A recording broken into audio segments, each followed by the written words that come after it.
Breakdance debuted yesterday and the day before in the Paris Olympics. And someone asked in the comments, please share your thoughts once you see the competition. So to be clear, today's review of breakdance is from a ballroom dancer's perspective, okay?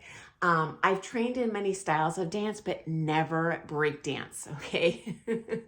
I was very curious to see this competition though, because breakdance is governed by the World Danceport Federation, which also governs dance sport. So I figured there might be some similarities, and I wanted to share that with you.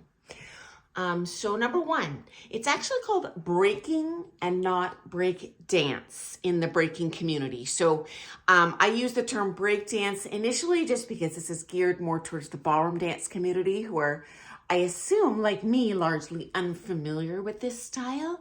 But just so you know, going forward, I'm going to call it breaking, okay? Now, number one, I was super disappointed to learn that it is very unlikely we are going to see this sport again in the Olympics.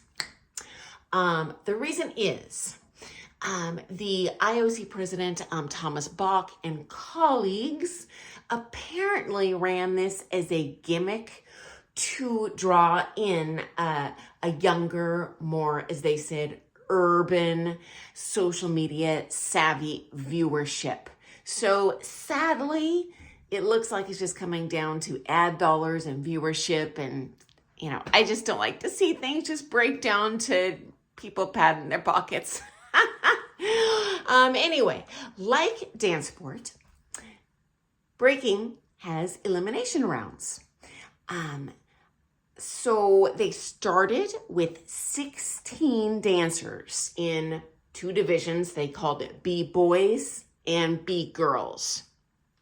I don't mean that in a diminutive term. That's just, I'm just using the terms that they use in the Olympics. B-boys, B-girls.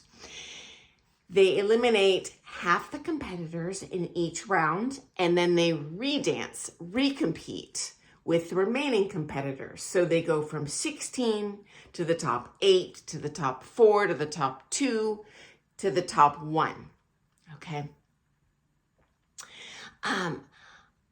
Like dance sport, they do not know the music in advance, okay? This was super interesting to me though. Unlike dance sport, I could not find a codified music tempo that they would compete to, okay? Usually going into a ballroom dance comp, at least if it's sanctioned, we know exactly what that tempo is gonna be within 2 or 3 measures a minute. Listening to all the music that they played though, there was several different genres I heard in the breaking events.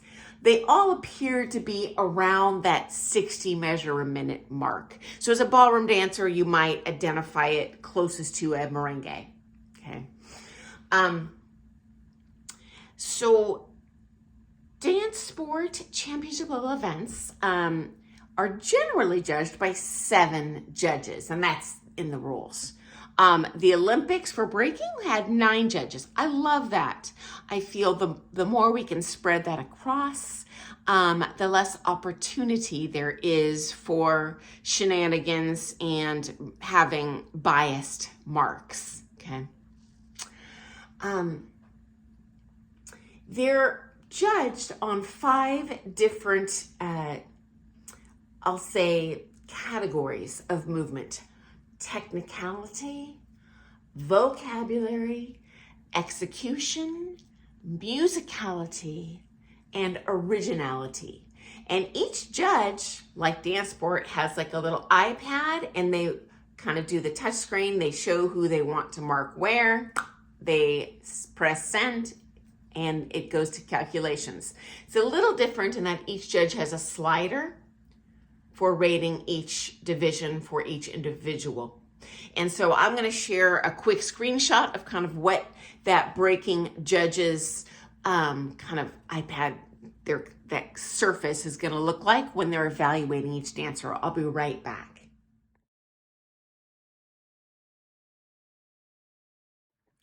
unlike dance sport, I was unable to find a codified layout of technique that is agreed upon in the international breaking community. So this is definitely not like dance sport, where we have codified. ISTD book is the gold standard of these are the heels, these are the toes, this is the angle you should take a natural turn, this is the degree of rotation. And so I do worry in this first category they're being evaluated on, if that is just word mash for we're going to make it seem more fairly evaluatable than it actually is. But the other 4 areas that they're kind of evaluating, I do think you can kind of mathematically and not subjectively compare. So the next area is execution. So are they on balance? Do they hold their picture figures without like faltering and waving? So yes, fair. Next, musicality. Are they dancing on the beats? Totally legit. This is mathematically evaluatable. I love that. Originality, yes. So creativity, spontaneity, style, personality. So in my opinion, this would be akin to showmanship in dance sport. Is there a subjective element? Yes. But certainly I know of a dead comp face when I see it. And I can see that on a breaking floor too, where I'm so caught up and focused on my own movement that I'm forgetting that I am playing to an audience. So that is a bit of an artistic element, but I can see even in terms of like eye contact, this is fair. You can compare different people. Now watching the dancing itself, it seemed very centered on the balance point being the dancer's hands, the dancer's arms, occasionally the dancer's upper back, or even their head spinning on these kind of upper body parts. Compared to dance sport, where we are dancing around a common center with your partner. Occasionally our own center, certainly in Latin, but and then in other styles of dance I have done, there is just our own center where we're rotating around our base, our feet.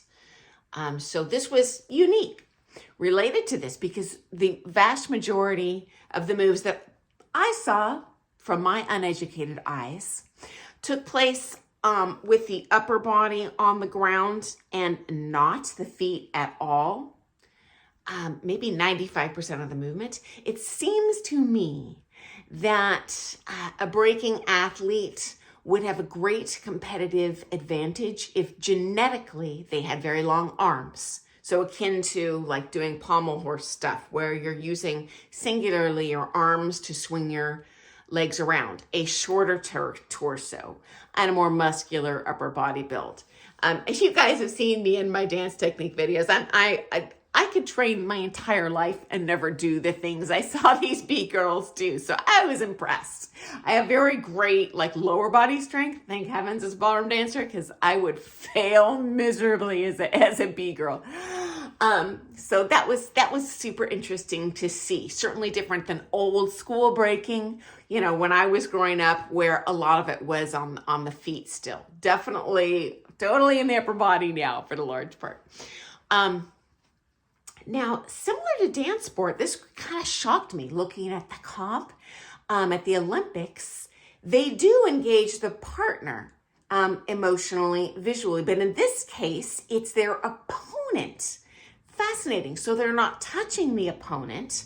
Whenever they do a break in the move, say they're spinning and they freeze on one hand, they look directly at their opponent. So the energy to a ballroom dancer might be consistent with a passo, where you're stopping and flirting with that partner, or you're challenging that partner. I saw a ton of that. So super interesting to me as a ballroom dancer.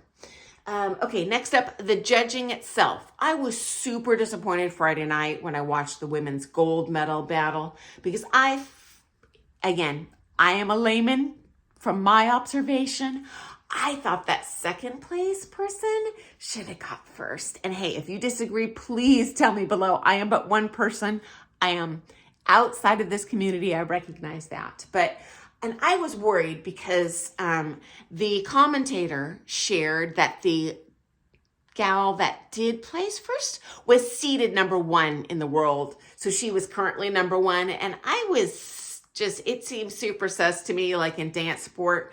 I've shared stories where I have seen politics come into play, and the best dancers did not get recognized at that comp. Dislike. And so I was like, oh, don't tell me this is like a worldwide dance community thing and not just a ballroom dance thing. But the day was saved the next day in the B-Boys, where the number 1 seeded dancer worldwide going in, that breaker, that B-Boy actually didn't even medal. And that was really surprising because I did think he danced well. He was up for the bronze, but ended up not getting that bronze. He was 4th overall. So they redeemed themselves. And in a previous video, I shared on kind of my opinions of pros and cons of dance sports being allowed in the Olympics. One of the things I shared, a huge pro, is I think that in exposing the comp and the dancing to the worldwide community, it encourages judging fairness. So one year at the UK Open, back in the dark ages when I was competing, in the Open Pro, I could not even express how disappointed I was in the finals. There was one couple in particular that did not belong there. I understand they went into the comp seeded, so to speak, initially, but their dancing that day, to say it was off would be an understatement. I probably wouldn't have called them out of the first round. And so to see them make that final and beat other couples who, in my opinion, deserve to be there, it was just totally political. And to add insult to injury, videotaping was not allowed, nor did the organizers videotape. So there was zero public record of the judging shenanigans that took place that day. And certainly if you are in international, eyes in a worldwide stage, I just feel the judging would really have to be fair just for the social pressure aspect. And I love that. I love fairness. And so I love seeing that. And finally, it seemed to be super cute to me. Each of the competitors, unlike dance sport, did not go by their first and last name. And rarely in dance sport, we might call someone by just their first name, some sort of legend. But generally, we use first and last name. They all went by one name or a nickname, like Mighty Duck, X-Rain, Sugar Kicks. And I thought that was super cute. I like that. I'd love to have that in dance sport. And I don't know what I would be like. I don't know. What would your ballroom dance nickname be on the comp floor? I love that. Maybe I'd be Tina Sparkle from that Australian ballroom dance movie that I love so much. Anyway, and finally, loved this. Apparently, Sugar Kicks, who's from Japan, is like a legend in his country. And he got to be the flag bearer for Japan in those opening ceremonies. So all sorts of love that. So guys, that's my 2 cents on breaking this year in the Olympics. And hey, I would love to hear your opinion on what you saw. Was it fair? What things struck you like, huh? And what things kind of surprised you. So thanks for joining me today. I look forward to seeing you first thing tomorrow morning with all things ballroom dance. Happy dancing, guys. Bye.